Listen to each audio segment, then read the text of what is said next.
keinginan milenial menemukan tempat kuliah. Uh, ini data yang kami olah. Ya, kemarin kami melakukan aktivitas call center di Institut Darul Quran. Dari aktivitas tersebut ternyata banyak banget yang menarik yang bisa kita jadikan insight. Tentu tidak bisa kami share semuanya, tapi insya Allah beberapa poin yang bisa kita diskusikan nanti kita akan coba untuk perdalam gitu kan di akhir sesi. Ya, saya membawakan ini sebagai salah satu ikhtiar mendesiminasi hasil riset Deputi Darul Quran Group. Meski mohon izin ya, Ustaz Rizky ya, belum saya laporkan ke Deputi Darul Group ya. Tapi ini bagian dari diseminasi aja, penyebaran hasil informasi beberapa poin hasil riset yang menarik yang barangkali nanti juga bisa kita sama-sama buatkan di jejaring masing-masing ya. Pada hari ini 9 September 2021. Oke. Saya akan memulai dengan satu pernyataan bahwa sebenarnya kebanyakan orang itu nggak tahu apa yang mereka mau, gitu kan? Dan mereka hanya mau apa yang mereka tahu. Nah, ini menarik. Ternyata kebanyakan orang tuh nggak tahu apa yang mereka mau, teman-teman. Tapi mereka hanya mau apa yang mereka tahu. Contoh kasusnya, kalau di eskalasi politik kita, gitu kan, banyak orang yang menginginkan ya Jokowi turun, Prabowo turun, semua turun gitu kan, Megawati turun, semua turun gitu kan. Seolah-olah mereka mau turun gitu kan, seolah-olah mereka menginginkan ikon-ikon atau simbol-simbol yang ada di pemerintahan hari ini turun semua gitu ya. Tapi apakah itu yang mereka mau sebetulnya? Ya enggak. Ya. Pada prinsipnya yang mereka mau adalah perubahan, yang mereka mau adalah kesejahteraan, yang mereka mau adalah keadilan gitu kan. Mereka akhirnya nggak peduli siapa yang turun ataupun siapa yang naik gitu kan. Nah, ini yang menarik. Sama seperti halnya Steve Jobs ya, ketika awal-awal dulu memperkenalkan handphone tanpa keypad. Bisa dibayangin nggak dulu kita punya handphone Nokia 3310, 3315 gitu kan, atau merek-merek lain, merek-merek dagang lain yang sejenis ya. Mereka rata-rata pada waktu itu tahun 99-an, 2000 awal gitu kan, 2000 awal yang mereka munculkan yang namanya handphone itu pasti ada keypadnya ya, yang bisa dipencet-pencet, yang kalau dipencet bisa bunyi gitu. Yang mereka mau tuh kayak gitu, yang mereka tahu tuh kayak gitu. Lantas datang Steve Jobs dengan Apple-nya, kemudian ingin mengubah gitu kan tata cara kita beradaptasi dengan teknologi gitu kan. Mereka atau dalam hal ini Apple mengeluarkan versi handphone tanpa keypad pertama di dunia gitu kan. Dan apa yang terjadi akhirnya hari ini hampir semua, bahkan kalau saya bilang ya 99% lah, meski saya belum meriset itu gitu kan, handphone yang ada di pasaran dunia hari ini ya tanpa keypad ya, kecuali mungkin yang handphone bekas.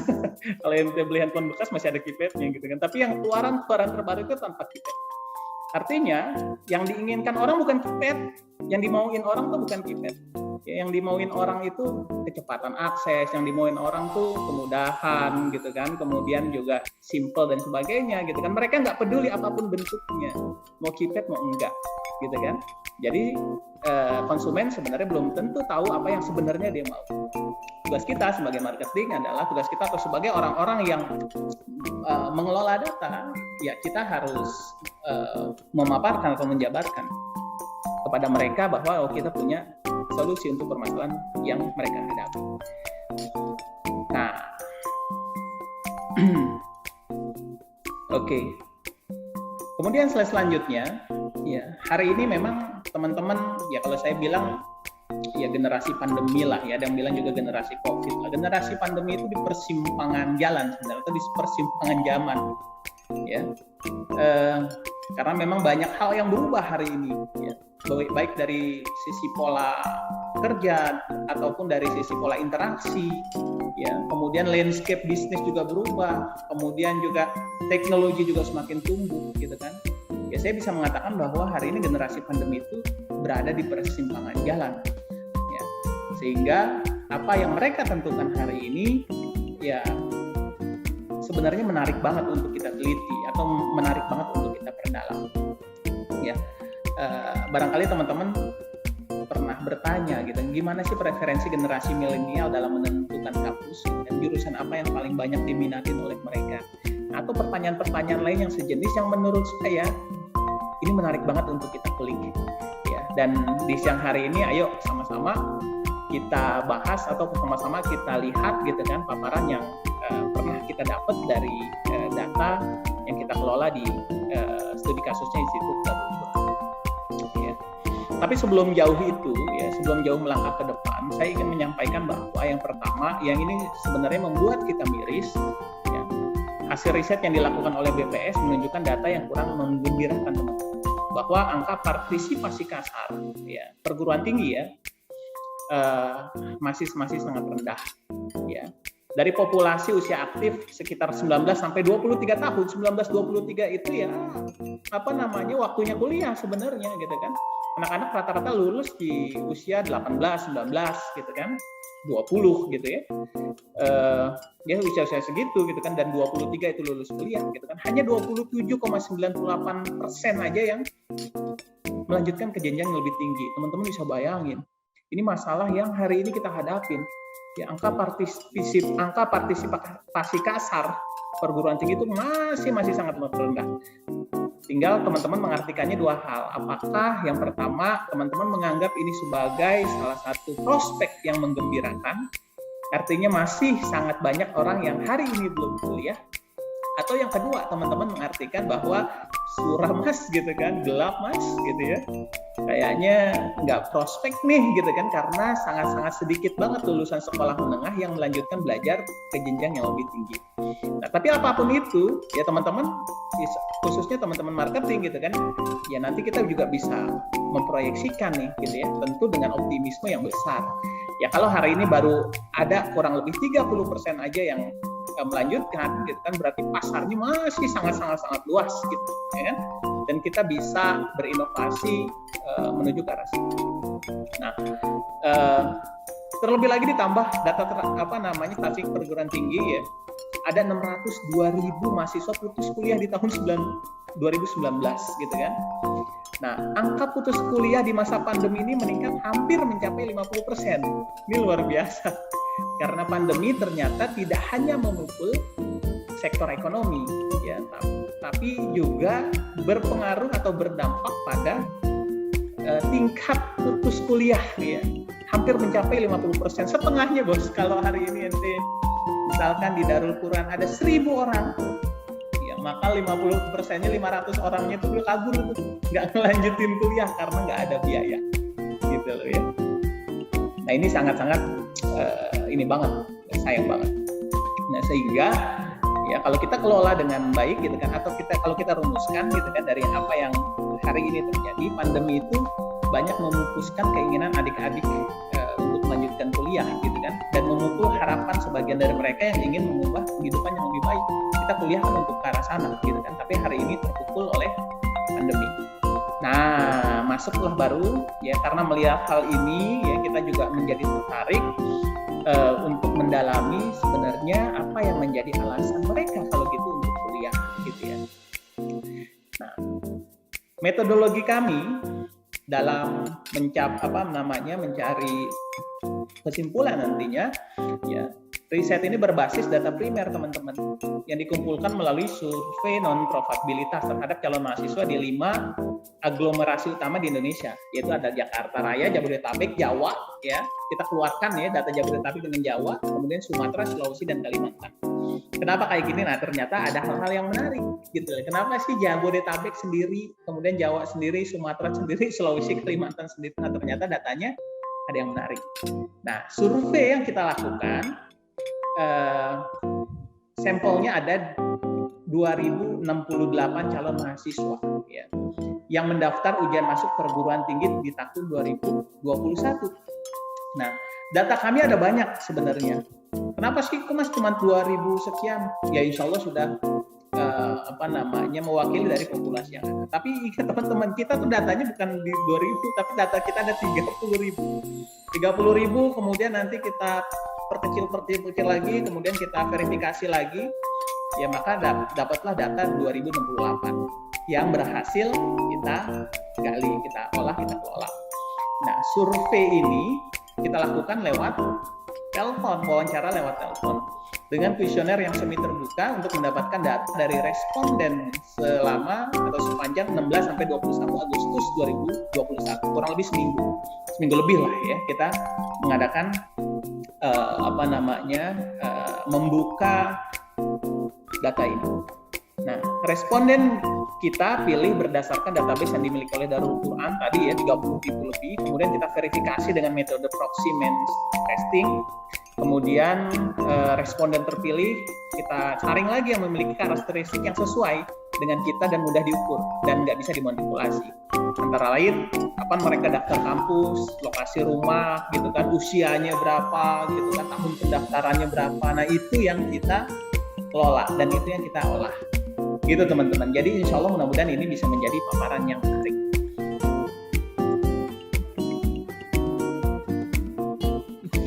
Apa nih? Siap. Lanjut ya. Oke, responden penelitian kita tadi ada 2065 calon mahasiswa baru tahun 2021 di 5 wilayah utama di Indonesia. Nah, profilnya begini teman-teman.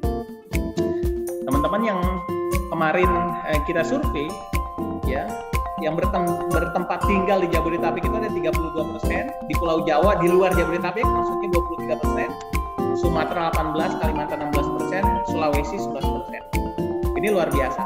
Nanti teman-teman juga bisa menggali ya data yang ada kalau memang nanti dibutuhkan adanya pertanyaan gitu kan di akhir sesi.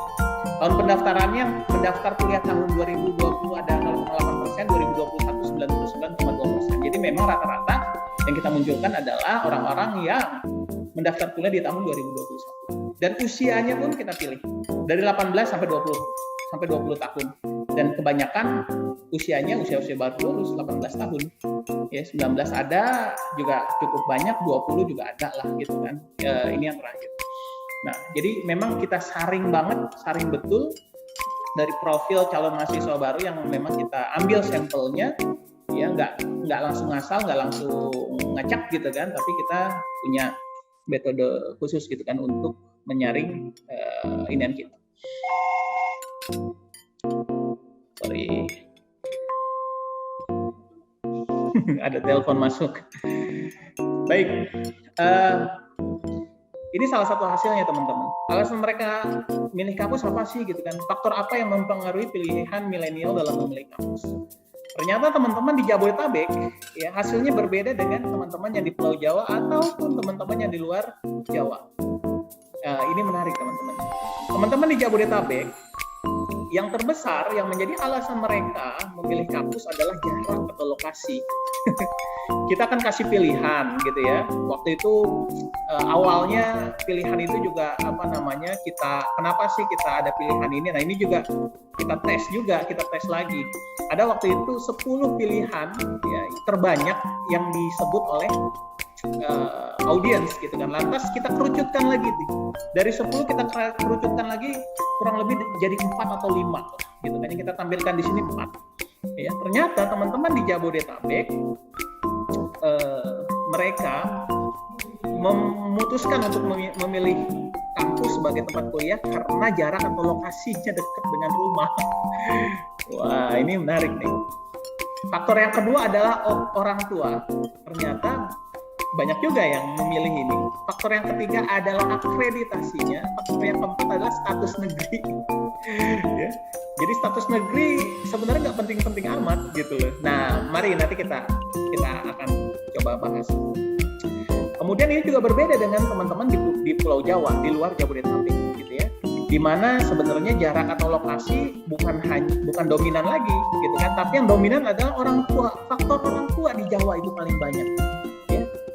Kalau kita tanya apa sih yang membuat Anda daftar di kampus A, kampus B, orang tua Pak, waduh gitu kan. Kurang akreditasi sama status negeri ini hampir sama, gitu kan. Di luar Jawa, ini lebih ekstrim lagi ya. Dimana akreditasi yang pertama, status negeri yang kedua, ya, orang tua yang terakhir, yang ketiga itu jarak. Jadi bagi orang di luar Pulau Jawa itu nggak peduli dengan jarak yang jauh atau jarak yang dekat gitu kan. Apalagi Kalau yang penting mereka tuh kalau milih kampus gitu kan bisa ke Pulau Jawa tuh udah oke tuh bagi orang-orang yang di luar Pulau Jawa. Kenapa? Ya terlebih lagi kalau kita tawarin misalkan di wilayah Jakarta, mereka rata-rata pengen lihat Monas lah, pengen lihat Ancol lah, pengen ke Dufan lah gitu kan, karena memang sarana mereka lebih banyak di Pulau Jawa. Nah teman-teman, dari data ini saya ingin coba menggali lebih dalam. Ternyata yang tidak pernah kita sangka-sangka adalah faktor orang tua. Ya, faktor orang tua jujur ya, ketika awal kita memutuskan untuk mengelola ini gitu kan, kita nggak pernah menyangka bahwa faktor orang tua itu begitu dominan, ya, sangat dominan menurut saya nomor 2 gitu kan, terbesar setelah yang nomor 1 ya, hampir merata di semua wilayah gitu kan. Nah, pertanyaan saya adalah jangan-jangan kita salah menentukan target market gitu loh. Ya, kalau hari ini kita bermain di TikTok gitu kan, apakah orang tua memutuskan untuk main TikTok aja enggak juga gitu kan kalau dari penggunaan sosial media. Ya. Kemudian kalau hari ini kita misalkan main Instagram, iklan di sana gitu kan, kayaknya enggak juga gitu kan, yang kita adakan event-event anak-anak muda yang tingkatannya mau lulus SMA, ternyata enggak juga gitu loh. Nah itu enggak pernah kita bayangkan tapi muncul di data itu gitu ya. Kemudian yang kedua, jarak atau lokasi. Teman-teman di Jabodetabek, anak-anak lulusan Jabodetabek ternyata sangat-sangat anak mama banget nih gitu kan, karena bagi mereka lebih memilih jarak yang dekat dari kampus ya, dari rumah mereka, jarak kampus dekat dengan rumah mereka dibandingkan yang jauh. Manja banget ini kalau menurut saya gitu kan. Ya, ini menarik nih gitu ya. Sedangkan ini nggak terjadi di Pulau Jawa nih, jarak atau lokasinya nggak terlalu inilah gitu kan, nggak terlalu besar juga gitu ya. Untuk mereka pilih, apalagi di luar Jawa gitu kan, jadi lebih struggle. Nah otomatis kalau bagi kami nih, kami mengusulkan akhirnya teman-teman di Streaming, teman-teman di Idaku, ya udah kalau antum milih Jabodetabek sebagai target market, cari aja dekat lokasi gitu jadinya gitu kan. Fokusin aja dekat lokasi karena itu prospek yang paling besar gitu kan, karena mereka nggak perlu ngekos, mereka nggak perlu makan siang di kantin gitu kan, mereka bisa kapan aja pulang pergi ke kampus dan sebagainya gitu. Nah kalau di Pulau Jawa maka pendekatannya nggak perlu lagi jarak gitu kan, orang tua deketin gitu loh, karena ridhonya orang tua insya Allah akan mendorong mereka untuk kuliah. Ya kalau di luar Jawa lebih aman ya, ente pengen nge-guide anak-anak luar Jawa ya aman banget gitu kan, kasih aja dia foto-foto Monas gitu kan, Bandara Suta yang bagus-bagus gitu kan, dari lokasi sekitar kampus kita gitu kan, dan ini menurut saya sangat menarik buat teman-teman di luar Jawa. Kemudian yang kedua, sebenarnya kampus yang paling diminati itu kampus apa sih gitu.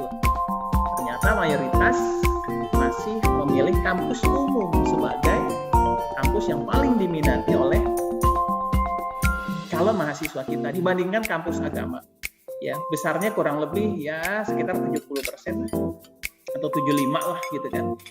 Sisanya kampus agama. Mereka memprioritaskan kampus-kampus umum dibandingkan dengan kampus agama. Ya ini nggak salah sih gitu kan, nggak salah ya. Otomatis variasi dari jurusan kita lebih condong ya akhirnya ke arah-arah yang umum gitu kan, dibandingkan dengan ke arah yang agama ya. Atau yang kedua, kalau kita sebagai kampus yang genrenya agama seperti Idaku, maka ya segmentasinya ya udah niche banget, udah spesifik banget tuh bos. Jangan ente ambil yang umum gitu kan, tapi ambillah market gitu kan dalam hal ini yang memang dirancang ya atau didesain ya yang terkait dengan agama ya, karena rata-rata orang yang memilih agama itu anak-anak pesantren, aliyah dan sebagainya ya. Meski mereka juga pengennya ke kampus umum, tapi mayoritas yang memilih agama lebih banyak didominasi oleh teman-teman yang berasal dari pesantren ataupun madrasah aliyah. Nah ini menurut saya menarik juga untuk kita cermati nih, sehingga kita nggak kesana kemari, nggak ngambang. Kemudian kalau bicara jurusan yang paling diminati apa sih gitu kan? Ternyata non-science lebih besar dibandingkan science. Ini indikasi kedepannya menurut saya ini ngeri banget sih sebenarnya. Kita hari ini membutuhkan teknokrat orang-orang yang bisa berpikir scientific gitu ya. Kalau saya melihatnya, dibandingkan orang-orang yang berpikiran lebih general gitu loh. Jadi kalau orang yang berpikir scientific, mereka akan teratur tuh dalam mengelola pekerjaannya, mengelola acaranya, mengelola banyak hal, mengelola hidupnya gitu kan. Mereka akan lebih terukur. Kita nggak berbicara otak kanan atau otak kiri ya. Berarti kecenderungannya kebanyakan otak kanan Mas gitu kan dibandingkan otak kiri. Nggak juga sih gitu ya. Tapi lebih kepada hari ini yang saya khawatirkan gitu kan, yang saya khawatirkan hari ini teman-teman calon mahasiswa baru itu malas untuk mikir, malas untuk berpikir. Nah ini yang saya khawatirkan, sehingga mereka tidak terbiasa ya, lebih enak santai, lebih enak slow gitu kan, dibandingkan harus berpikir keras gitu ya, dan berpikir jelimet. Nah, kalau orang-orang sains itu kan ya terbiasa dengan pikiran jelimet. Nah kayak gitu teman-teman. Oke, saya balik lagi ke sini ya. Ternyata di sini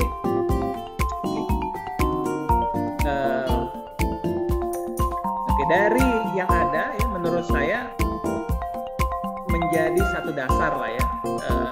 Saya hari ini akan memaparkan 3 ini aja. Pertama, alasan mereka memilih kampus, kemudian kampus yang paling diminatin apa, dan jurusan yang paling diminatin tuh bagaimana gitu ya. Dari kesemuanya sebenarnya ada satu yang membuat mereka rata-rata sepakat bahwa jurusan ya, kalau kita bicara di sini ya, faktor terakhir ini jurusan menjadi faktor pendorong yang cukup dominan juga. Ya, mereka memutuskan memilih kampus A atau B. Ya, alasannya nggak ada jurusan yang pas, nggak ada jurusan yang sesuai dengan minat, nggak ada jurusan yang srek gitu ya. Sehingga kalau saya menyarankan ke teman-teman, ya cobalah buat promo-promo atau konten-konten yang sesuai dengan jurusan teman-teman gitu kan, lebih menonjolkan jurusan ini, misalkan nanti peluang karirnya ke apa, kemudian apa yang dipelajarin, terus kemudian opportunities-nya bagaimana, problemnya atau hambatannya apa sih gitu. Menurut saya ini hal-hal yang menarik juga. Baik, 3 hal ini aja saya membuka peluang diskusi. Kalau dari paparan 3 poin tadi, pertanyaan terakhir adalah kebijakan apa yang ingin kamu telurkan gitu kan ketika melihat data-data itu. Nah ini challenge terbesar buat kita, tantangan terbesar buat pengampu kebijakan gitu ya, baik itu yang hari ini diamanahkan memimpin gitu kan di kampus-kampus Darul Quran, ataupun kita sebagai tim yang membantu mendorong gitu kan, dan juga menemukan gitu ya hal-hal kecil yang barangkali nggak ketemu di teman-teman yang ada di atas hari ini. Baik, let's play. Ayo kita mainin data kita.